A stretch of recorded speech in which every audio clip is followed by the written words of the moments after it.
La última vez estamos viendo un poco, ¿no es cierto? ¿Se acuerdan? Los reyes, habíamos empezado a ver Shaul, David, y quiero hacer una pequeña reseña de David, los puntos más importantes que hubo en la vida de él antes de pasar a Shlomo, y lo más importante, digamos, que tal vez él hizo.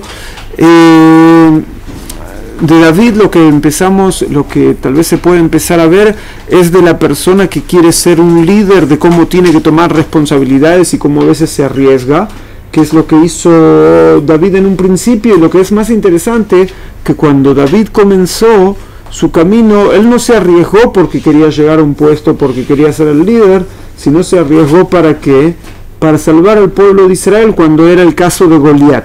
Está bien que ahí empezó a hacerse famoso David. Después algo muy importante que tal vez David hizo, Anet acá, algo importante que también David hizo es a veces no poner, cuando Shaul lo perseguía, no poner su favor personal o su causa personal ante lo que sería la causa del pueblo de Israel o el elegido de Dios, que era Shaul. Incluso cuando Shaul lo perseguía a David por los celos que le tenía, que esas son cosas muy importantes para tomar en cuenta. Y tal vez uno de los últimos puntos que quiero hacer como en la reseña que hacemos de David es la inteligencia de él, de a veces, de que uno no tiene que querer que todo lo bueno esté solo con uno y que esté con la gente de uno. Hay gente que piensa que cuando llega al gobierno es para favorecer a sus amigos y a los que están en su alrededor, a su familia, a los que pensaban como él. Y eso era lo que podía tal vez haber hecho David cuando comienza a ser el rey de Israel, el rey de todo Israel, una vez que después que Shaul muere, y él, en vez de seguir reinando desde su ciudad, de la ciudad de Hebrón, en la cual él reinó 7 años a su propia tribu, la tribu de Yehudá, él elige otra ciudad, que elige la ciudad de Jerusalén, para empezar a reinar a todo el pueblo de Israel. Y recordamos que la ciudad de Jerusalén lo que tenía de especial era que es un punto de encuentro entre la tribu de Yehudá y la tribu de Benjamín, que eso también lo habíamos dicho, pero eso también es algo muy, muy importante y muy interesante, todo el tema de tratar de ver de que, bueno, que a veces no me vean que solo pertenezco a mi tribu, solo pertenezco a mi pequeño grupo. Esa es la enseñanza tan linda que nos da la elección de Jerusalén. Entienden que Jerusalén a veces tiene que ser como el lugar compartido por las distintas tribus de los pueblos de Israel. Y la elección de David fue una elección impresionante, ¿no es cierto? Hasta hoy en día nosotros acá estamos viviendo en Jerusalén, en la ciudad que David se instauró, y el pensamiento de él, que sea el lugar que representa todas las partes del pueblo de Israel, sigue siendo dominante hasta hoy el día, y todo el pueblo de Israel, no importa dónde se están, se identifican con Jerusalén y con la ciudad que David eligió. Ahora, para que esta ciudad esté completa, a David le faltaba algo, y que era que le faltaba que no solo tenga su palacio, sino que el rey de los reyes, Dios, tenga como su palacio, su santuario. Que esa es la idea de que él quiso hacer el Bet HaMikdash. En el libro Divrei Hayamim, que es como otra versión un poco de cómo fue la historia, porque tenemos en el Tanaj tenemos los libros principalmente, ¿sí?, de Shmuel y Melahim, que nos cuentan todo lo que pasaba en la época de los reyes. En el libro de Divrei Hayamim no solo trae esos periodos, pero principalmente nos habla mucho de esos periodos, pero a veces trae otra visión, o trae otras cosas. En el libro de Divrei Hayamim dice que Hashem no lo deja a David construir el Bet HaMikdash, como todo el mundo sabe, porque tenía las manos manchadas de sangre, ¿sí? Como David tenía las manos manchadas de sangre, así nos dice el libro de Divrei Hayamim, Hashem no deja que se construya su casa. Ahí. Es un mensaje también muy interesante para hoy en día, que aquella persona que quiere construir en cosas espirituales no puede construir cosas espirituales o cosas cercanas de Dios, y para eso hay que derramar sangre. Hay gente que piensa que santifican a Dios matando personas. Esos Eso es como también, a diferencia de nuestras enseñanzas de nuestros sabios, también el Papa Franciscus dijo que aquel que piensa que a través de matar gente uno santifica a Dios, dice, eso es una apostasía, eso es algo como que estar totalmente en contra de la idea y de lo que Dios quiere.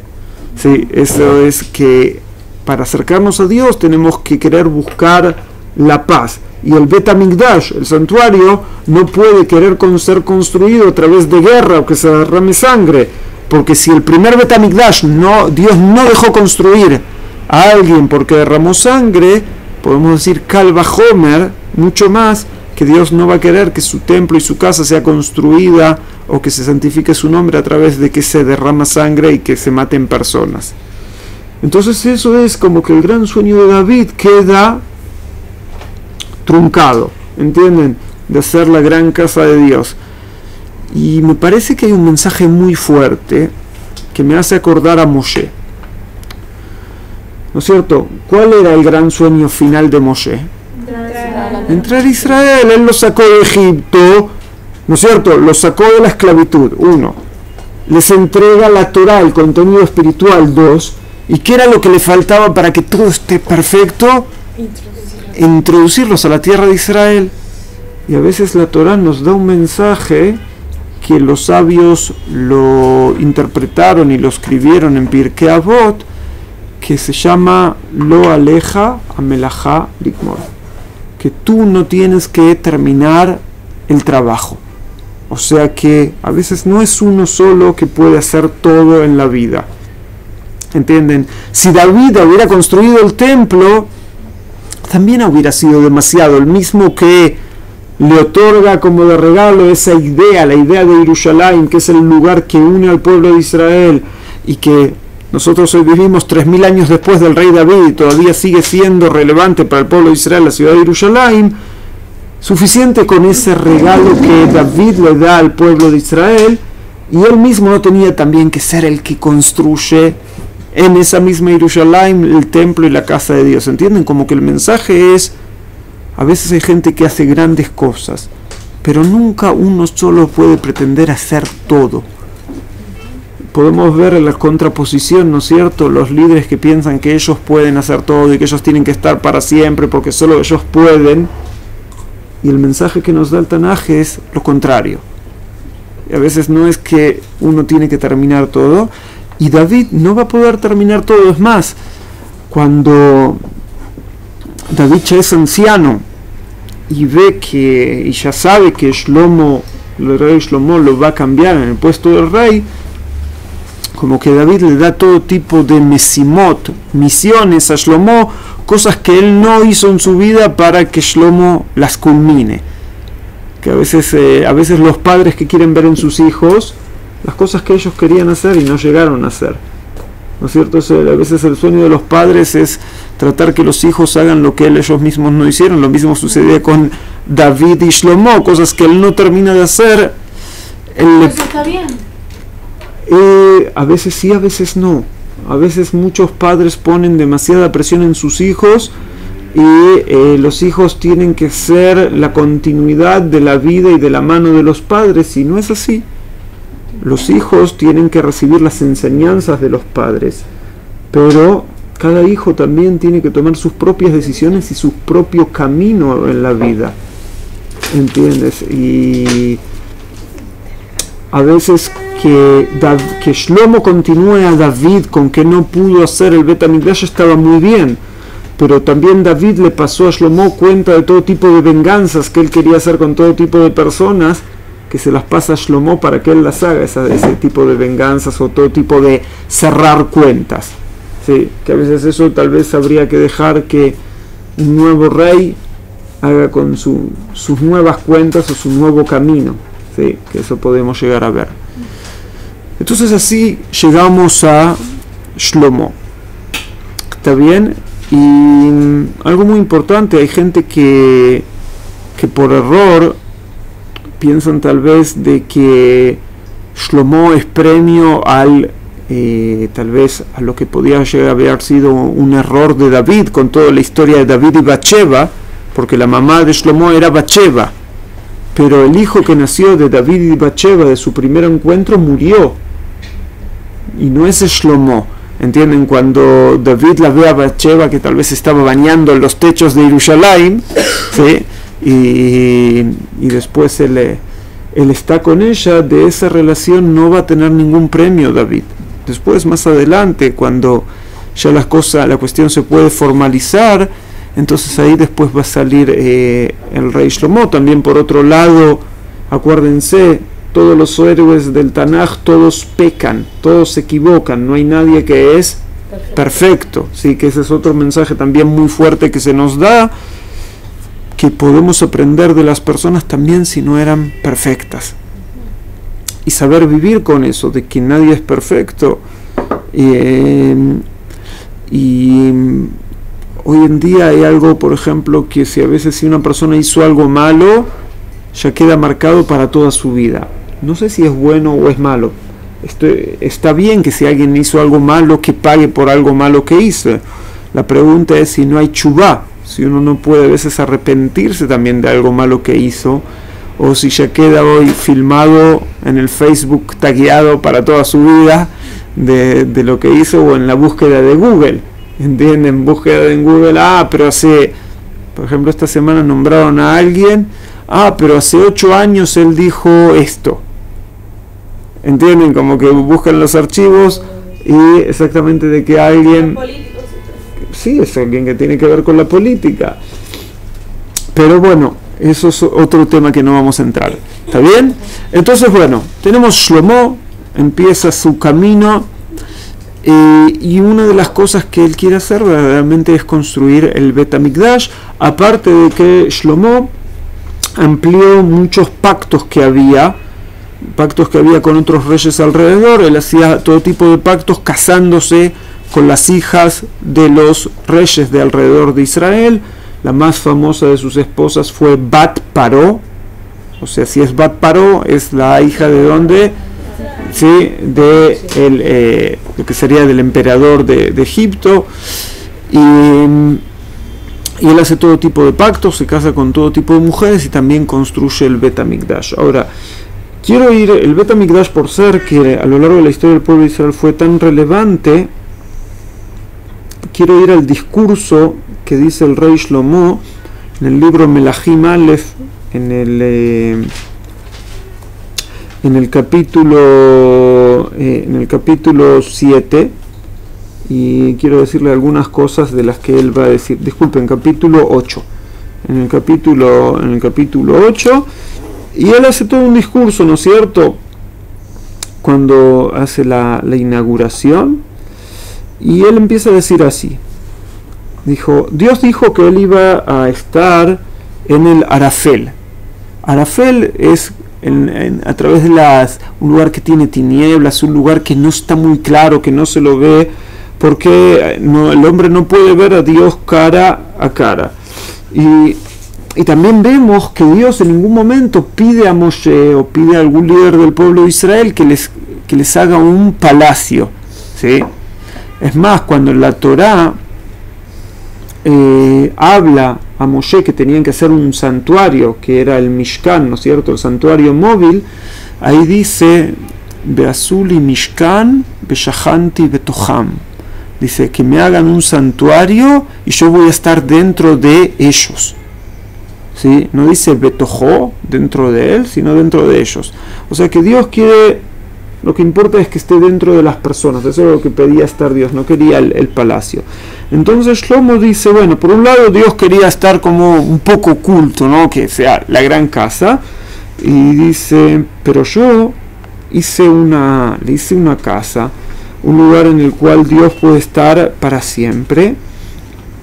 Y el rey Shlomo también empieza a dar una brajá al pueblo de Israel.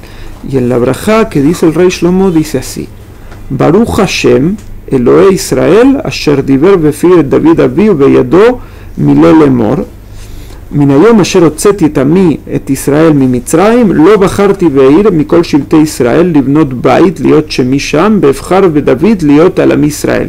¿Qué fue lo que le había dicho Dios a David, dice, del momento que saqué al pueblo de Israel desde Egipto, no elegí una ciudad de todo el pueblo de Israel para que me construyan ahí una casa y para que esté mi nombre sobre ese lugar, ¿sí? Pero que sí dice, pero que Dios eligió a David para que esté sobre el pueblo de Israel. Y acá después dice también todo esto, que a David no se lo dejó construir el Bet HaMikdash, sino que se le dijo al rey a Shlomo que él sí iba a poder construir. Y Shlomo dice, bueno, Dios finalmente cumplió con su palabra de que él me dejó construir el Bet HaMikdash, y que ahí se puso el Aarón, el arca, con los 10 mandamientos, ¿no es cierto?, que era lo más importante de la Torá. Y Shlomo empieza acá a hacer una reflexión. Y en la reflexión que hace Shlomo dice lo siguiente. Le dice a Dios, En kamoja Elohim bashamayim mimal ve'al haaretz mitachat. O sea, no hay nadie como tú arriba, ni hay nadie como tú aquí abajo. Y que Dios cumple el pacto del pueblo de Israel. Entonces acá, ¿cuál es el pedido? Está bien, Dios cumple el pacto y estamos haciendo el Bet HaMikdash. Entonces, ¿qué pedido hace Shlomo? Shlomo dice, Dios, trata de cumplir o de cuidar lo que le dijiste a mi padre David, que nadie se iba a perder del pueblo de Israel. Y que para que eso suceda, hay una contraparte, o sea, Dios puede cuidar a todo el pueblo de Israel. ¿Qué es lo que el pueblo de Israel tiene que hacer? Dice Shlomo,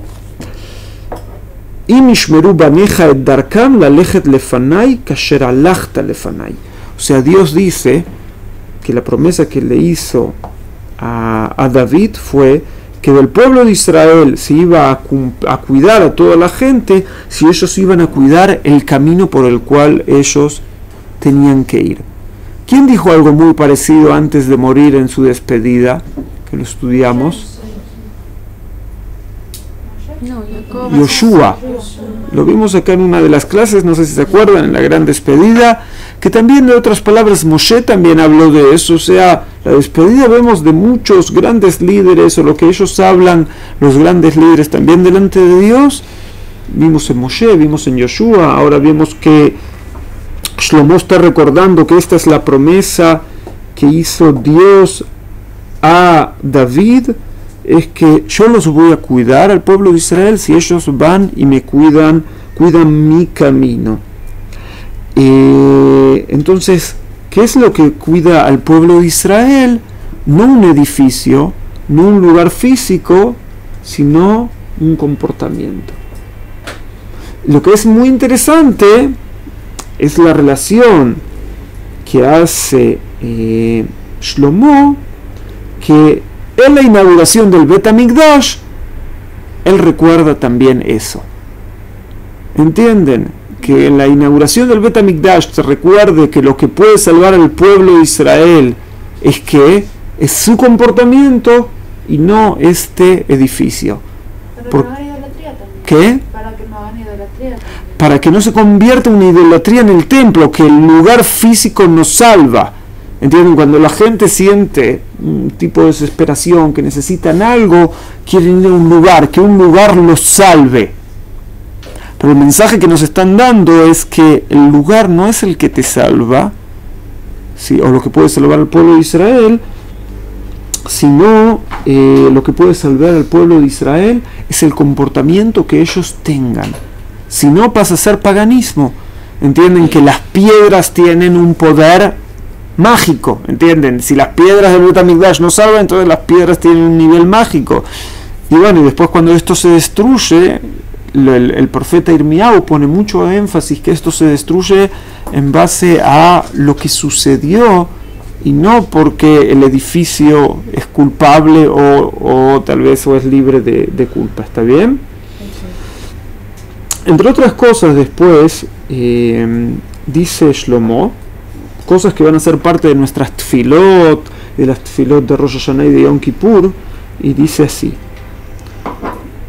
Ufanita el tfilat avadeja bel tchinato Hashem Elohai, Lishmoa el Arina Belatfila Sherabadeja Mitpalel Lefaneja Yom. Dice, Dios se va a dirigir al rezo que hace tu servidor y al ruego que estoy haciendo, al Dios, a Hashem, nuestro Dios, para que él escuche la Riná y la Tfilá, que son distintos lenguajes que se usan para hablar que uno está rezando, de Riná y Tfilá.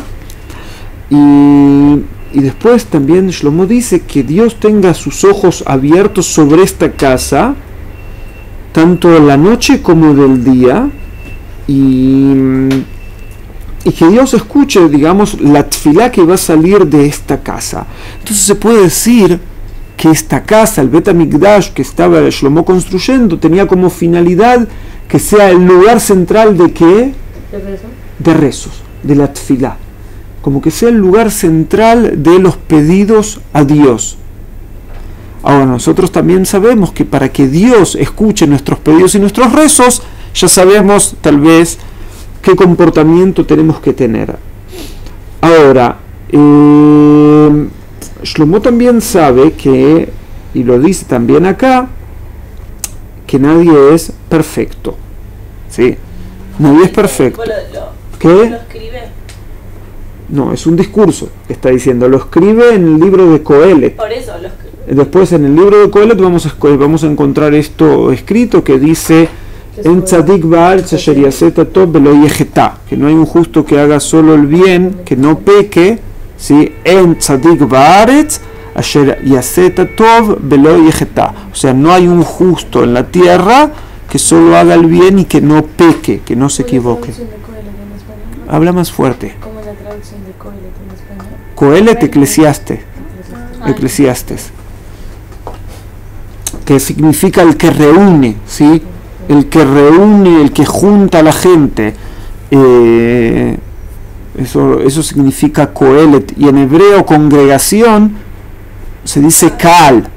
Kal, Coelet, es toda la misma palabra. Y el año en el que estamos ahora, el año que viene después del año de Shemitah, se llama Shnat Akel, que el rey de Israel tenía que reunir a todo el pueblo de Israel y leerles la Torah. ¿Está bien? Es Kuf o Kaf. Im Kuf. Kuf, Kaal, Coelet. ¿Sí? Este concepto de lugar de rezos ya no existía con el Mishkan. ¿No existe qué? Con el Mishkan. La idea del Mishkan existe en parte, lo que pasa que el Mishkan les parecía como que algo está faltando, entienden que Dios esté en una tierra, que haya un palacio para el rey y el lugar de Dios es algo hecho con la piel de los animales. Entienden que podían, es verdad lo que tú preguntas, Micheli, podían tal vez reconstruir el Mishkan ahí, pero si el rey tiene un palacio, no podemos hacer que Dios tenga solo un Mishkan móvil. Cuando en el desierto, es algo esto interesante, cuando en el desierto no había nada y todos estaban en tiendas de campañas o en todo tipo de carpas, también la casa de Dios estaba en carpas o en tiendas. Y cuando ellos ya están en edificios, entonces también la presencia de Dios tiene que estar en un edificio también. ¿Entienden? Porque si no sería como un tipo de desprecio. Esa es tal vez la idea. No entiendo, bueno, no sé si ya lo digo, no entendí. ¿Cómo es el tema? O sea, David HaMelech estableció el reinado de él acá en Jerusalén. Sí, él estableció el reinado y también construye un palacio. Un palacio. ¿Y dónde queda este palacio? El palacio del rey David está donde hoy en día es el lugar que nosotros visitamos, que se llama Ir David. Ahí era el palacio. Ahí era el palacio, sí, era la zona del palacio de David. Y ahí también se estableció el rey Shlomo. El rey Shlomo también, sí, en el mismo palacio. Y ahí entonces fue que hicieron y el lugar donde se hace el Bet HaMikdash, David lo compra ese lugar. O sea, que no digan que la casa de Dios está en un territorio ajeno o en un territorio conquistado. ¿Y dónde están los papeles? ¿Qué? ¿Y dónde están los papeles? ¿Dónde están los papeles? Acá el Tanaj nos dice que se lo compró a Aravna, ¿sí? Que se lo compró a uno que era Yebusí, a uno que antes vivía ahí en ese... Esa cúpula dorada. Sí, donde hoy en día sí, lo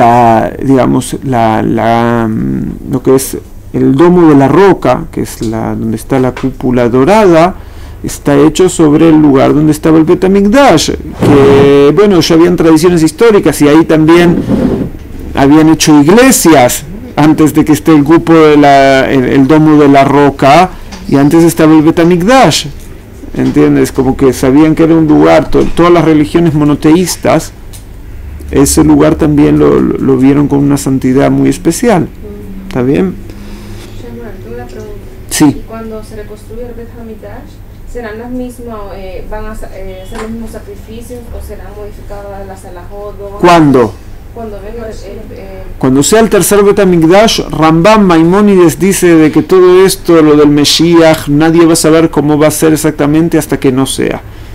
Y por ser también que el Bet HaMikdash tiene que traer paz al mundo, como está la situación geopolítica, por ahora, no, digamos, con la realidad como está hoy en día, no se puede ver como algo posible para que venga esto a través de la paz.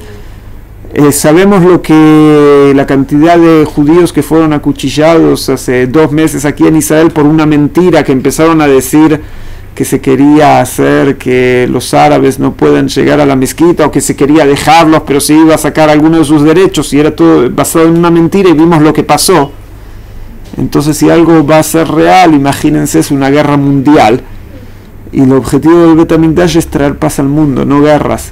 Sí, porque también con lo de los sacrificios, como hay fundaciones que están cuidando animales, ¿no? Por supuesto, hay un rabino que creo que lo comenté acá en otra clase, tú no estabas.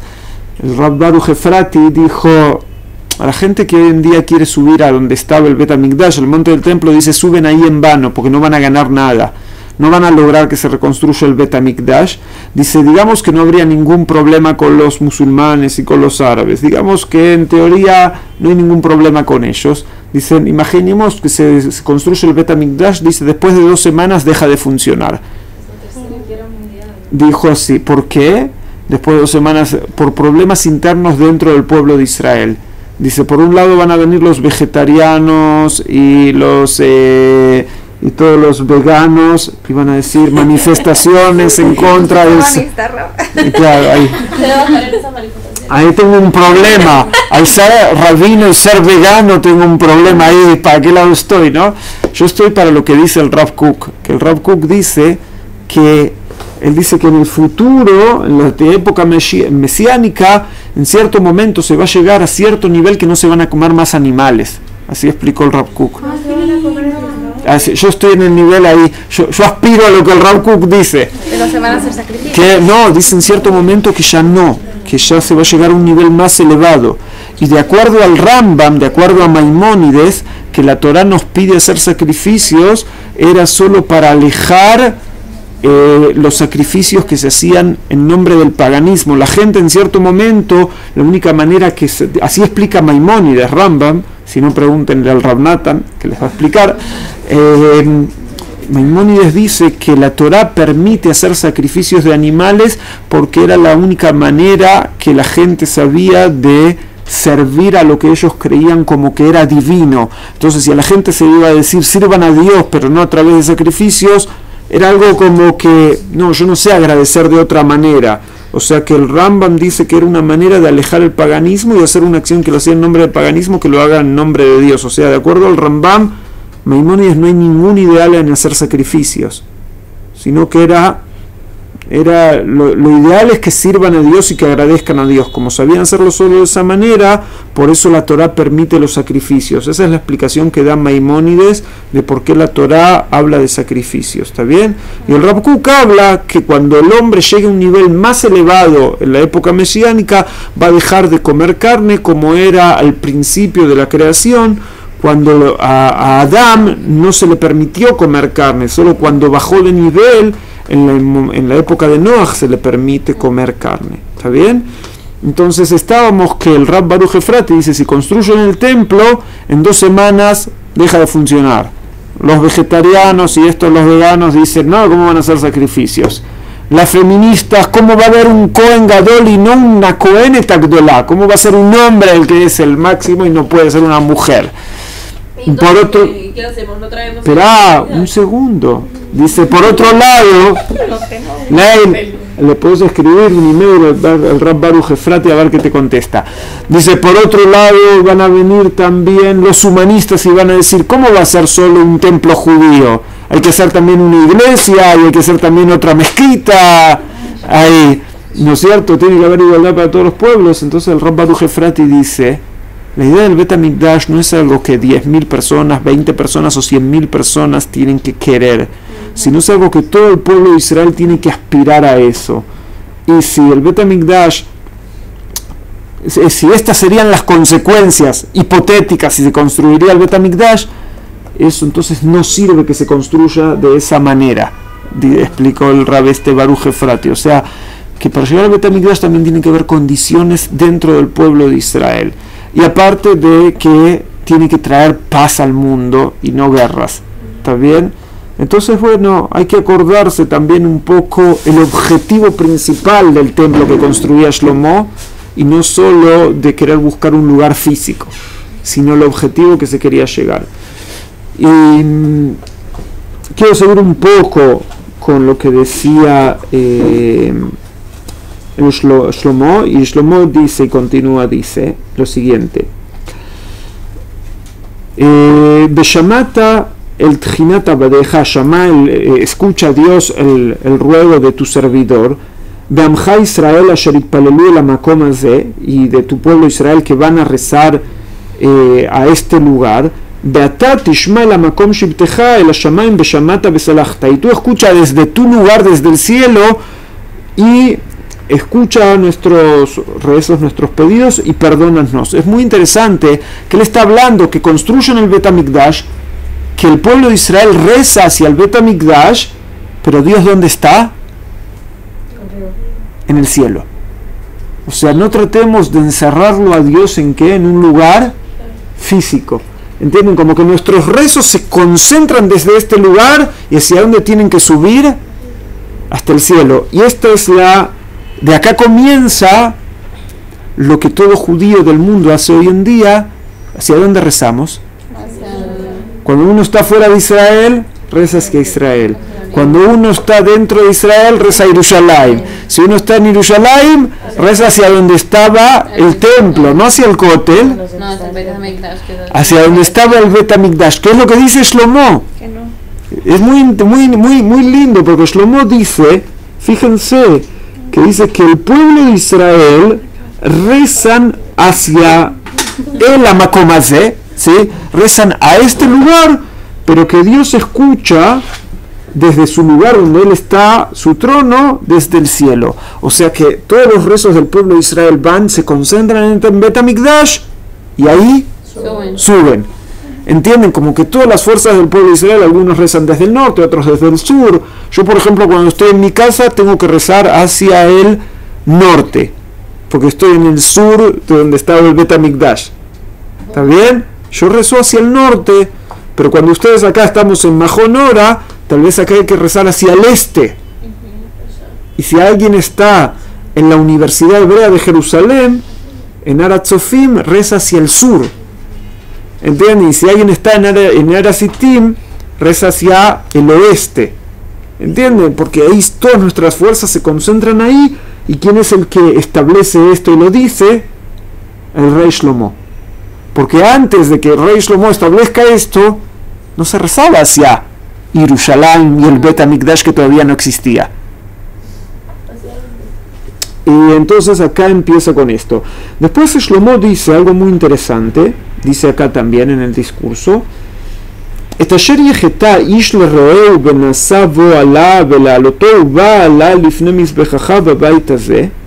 o sea, cuando uno hace también un pecado hacia otra persona, uno tiene que también venir a pedir perdón a Dios.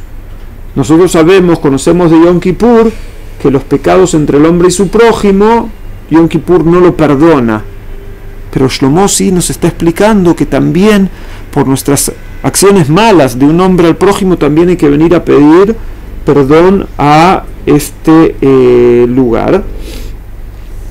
Y después acá, bueno, también continúan acá que cuando sean las guerras de Israel, que eso va a suceder si el pueblo de Israel va a pecar, si el pueblo de Israel se va a arrepentir y van a reconocer y van a rezar y te van a pedir, van a venir a pedir a este lugar, también se le pide a Dios que los perdone. Y después nos habla de otras cosas, o sea, nos habló la parte personal, el hombre, el prójimo, el pueblo de Israel con sus guerras. Después Shlomo habla también de lo más simple que una persona reza, que tenga lluvias, ¿no es cierto? Acá en Israel lo sentimos mucho eso, que pedimos por la lluvia, y cuando llueve dice, vieron, escucharon mucho tu rezo, por tu culpa ahora nos está lloviendo, rezaste muy bien. Entonces también habla de qué iba a pasar cuando no había lluvias, porque las lluvias está representado también con la parnasá, con el sustento y con que crezcan los cambios, que crezcan las producciones en el campo. Entonces eso también son cosas que te van a venir a pedir aquí. Y un segundito, y algo también que es muy interesante, que también habla que también el que no es judío va a venir a este templo y va a venir a pedir. Y dice Shlomo, Begam el anochri asher lo me'amcha Israel, o sea que también va a venir el nombre de este lugar, tal vez va a ser tan importante que van a venir también no judíos, personas que no eran del pueblo de Israel, y que Dios también escuche a todo aquel que quiere a través de este lugar, que quiera pedir y quiera dirigirse así. Entonces Shlomo hace un recuento, ¿para qué va a servir esta casa que estoy haciendo? ¿Para qué tipo de cuestiones? ¿Entienden? Y eso es algo muy bonito. A mí me parece que él puede ver todos los campos de la vida, los cuales uno quiere estar en contacto con Dios, y va a usar al templo, va a llegar hasta el templo, y a través del templo, del lugar del templo, queremos llegar a Dios. Sí, Grace. Antes de que se construyera el Mikdash, se tenían que hacer aún así los korbanot, porque están en la Torá. Najón. Antes de que se construyera el Mikdash. Por supuesto. ¿Y cuál es la pregunta? ¿Cuál es la diferencia? ¿Dónde se hacían? O sea, no había Hacían, primero, ¿escuchaste hablar de Shiloh? ¿Entienden? Había lo que se llamaba, había pequeños santuarios que el pueblo de Israel conocía, en Shiloh, había en Betel también, había en distintos lugares que habían pequeños santuarios, pero a veces esos santuarios fueron destruidos, y en un momento también los filisteos se llevaron como trofeo de guerra el arca donde estaban los 10 mandamientos, y después le pasaban todo tipo de cosas malas y lo dejaron como medio abandonado, y David hace regresar a el arca, pero no tenía dónde hacerlo regresar, ¿entienden? Porque puede ser que algunos de los lugares donde antes había estado el santuario estaban destruidos o ya no eran el lugar central del pueblo de Israel. Por eso David quiere traerlo a Jerusalén y quiere construir una casa para esto. ¿Está bien? Cuando Shlomo era rey, había alguien que era Naví, como que o alguien que le avalaba las ideas, porque él no puede hacer lo que quiere, como que tenía Ruach HaKodesh. Najón, había Nevim, por supuesto que había Nevim. Algunos de los Nevim que encontramos en esa época, vamos a encontrar a Natán Naví vivió en esa época, pero no es tan fuerte, digamos, la presencia del Naví dentro de la vida de Shlomo como lo fue tal vez con la vida de David o con Shaul, que ahí vemos en una forma muy fuerte, pero vemos que estaba el profeta Natán. Porque Shlomo era muy sabio, o sea, era Najón, generalmente muchas veces, eso es buena respuesta la que tú propones. A veces la idea era que el rey era el rey, y a veces el Naví, el profeta, era el que traía la sabiduría, pero Shlomo se nos dice que era el más sabio de todos los hombres. Ahora, acá está el pasuk que te dije antes, Laila, que está escrito también en Coelet, que en el discurso, después de que habla también del no judío que va a venir al Bet HaMikdash, y saben que encontraron restos arqueológicos de un cartel en griego, que era de la época del segundo templo, que dice: hasta este lugar pueden llegar los no judíos dentro del templo. Wow. Está el cartel, lo encontraron. ¿Sí? Encontraron el cartel ese. No piensen que los judíos podían entrar en cualquier lugar dentro del templo, ¿no? Había regiones para los no judíos, regiones que podían los judíos entrar, regiones que solo los Kohanim podían entrar, tal vez, y después el lugar más santo, el Kohen Gadol, solo en Yom Kippur. ¿Entienden? A las mujeres también entraban al templo, ¿no? ¿Qué? Las mujeres también entraban. Las mujeres entraban al templo, y la zona que se llama la zona de mujeres no era solo de mujeres. Está el Esrat Nashim, pero no importa, no es ahora. ¿Cómo no era solo de mujeres? No era solo de mujeres, pero era solo hasta donde las mujeres entraban. Por eso se llamaba Esrat Nashim. En el templo no había separación de hombres y mujeres. Eso solo la separación se hacía cuando había una gran fiesta en Sukkot. Ahí sí hacían separación entre hombres y mujeres. Pero cuando no era Sukkot, en el templo, la parte que estaban las mujeres, también habían hombres. Simplemente se llamaba la región de las mujeres, porque las mujeres no entraban en otra parte más. ¿Está bien? Por ejemplo, ahí las feministas se fijarían.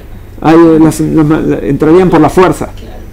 Las feministas hoy en día, como la semana pasada hubo en el cótel una prendida de Hanukkah clandestina de algunas mujeres, pero no importa, no voy a entrar al tema. Llegué a él, hay que tener cuidado con las feministas. Están. Y a él era peligrosa, cuando a él lo agarró a Sisra, ¿qué le hizo? Por eso le puse el nombre. Ahí está. No, es para todo. Y acá el pasuk, el famoso pasuk, dice así. En el capítulo 8, el pasuk 46, dice: Ki yehetau lach, quien adam asher lo yeheta. Dice: cuando te van a pecar, porque no hay ni una persona el cual no peque. ¿Está bien? Que esto es lo que dice el rey Shlomo, que en español es: nadie es perfecto y no existe quien no peque. Entonces Shlomo ya reconoce y le dice a Dios que te van a pecar porque no hay nadie que pueda no pecar. Entonces después Shlomo dice: si se van a arrepentir, entonces ahí se le pide a Dios que Dios perdone al pueblo de Israel y a las personas que se arrepientan. Entonces de esta manera más o menos podemos ver que este es el discurso principal de Shlomo en la inauguración del templo. El que quiera leerlo, por supuesto, está en el libro de Melahim, de Reyes 1 o Reyes A, Melahim Aleph, ¿sí? En el capítulo 8, ahí pueden ver todo el discurso del rey Shlomo en la inauguración. ¿Qué? No escuché. Melahim 1. Melahim 1, capítulo 8, ahí tienen todo el discurso de Shlomo, pero lo que es más interesante es esto: los distintos tipos de razones por las cuales la gente llega al templo, ¿no es cierto? Que eso es lo que nos tenemos que acordar. Hay alguno que hizo algo malo con su prójimo, hay alguno que hizo algo malo con su Dios, hay algunos, sí, que el pueblo de Israel hace algo malo, o hay también no judíos. Cada uno tiene su razón y todos en este lugar tiene que poder, si se arrepienten y quieren ir por el buen camino, este lugar representa el lugar que nos unimos nuevamente con Dios cuando queremos corregir nuestras acciones. Digamos, esa era la principal función del Bet HaMikdash que inaugura Shlomo. ¿Está bien? Entonces, bueno, hasta acá.